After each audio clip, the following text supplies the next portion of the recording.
If moss is spreading on your lawn, it's a sign of underlying problems, but there are ways you can fix it.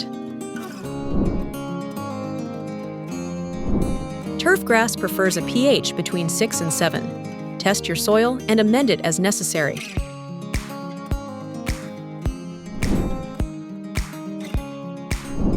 Compacted soil or thick thatch prevents water and oxygen from reaching grass roots.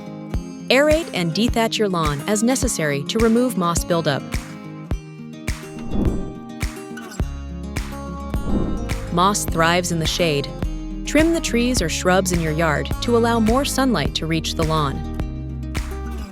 In heavily shaded spots, consider planting shade-tolerant grass or ground cover plants.